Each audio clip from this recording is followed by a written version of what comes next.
La méditation de ce 30 août est intitulée « L'héritage de paix du Christ ». Je vous laisse la paix, je vous donne ma paix. Moi, je ne vous donne pas comme le monde donne. Que votre cœur ne se trouble pas et ne s'alarme pas. Jean 14, 27. Avant d'affronter son agonie sur la croix, notre Seigneur a fait part de sa volonté.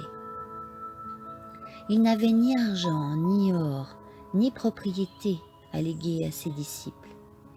Il était pauvre, si on considère la richesse terrestre. Peu de gens à Jérusalem étaient plus démunis que lui. Il a pourtant laissé à ses disciples un don plus précieux que ce qu'aucun roi n'aurait jamais pu donner à ses sujets. Je vous laisse la paix.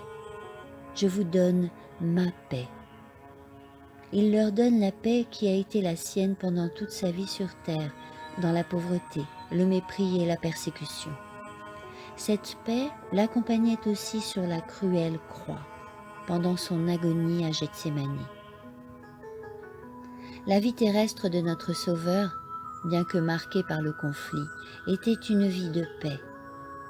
Aucune tempête de colère satanique ne pouvait troubler le calme de sa parfaite communion avec Dieu.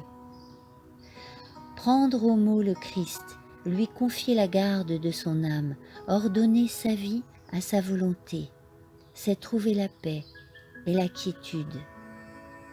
Rien au monde ne peut attrister celui que Jésus réjouit par sa présence. La soumission complète assure le repos parfait. Le Seigneur dit, à celui dont le cœur est ferme, tu assures la paix, une paix parfaite, parce qu'il se confie en toi. Ésaïe 26, 3. C'est l'amour du moi qui détruit notre paix. Aussi longtemps que ce moi est vivant, nous le défendons contre la mortification et l'insulte. Mais lorsque nous sommes morts et que notre vie est cachée avec le Christ en Dieu, nous ne prenons plus à cœur les manques d'égard ou d'estime. Quand nous recevons le Christ pour qu'il demeure dans notre âme, la paix de Dieu qui surpasse toute intelligence garde notre cœur et notre esprit. Il n'existe aucune autre véritable source de paix. La grâce du Christ, quand nous la recevons dans notre cœur, soumet l'inimitié, éloigne la lutte et remplit notre âme d'amour.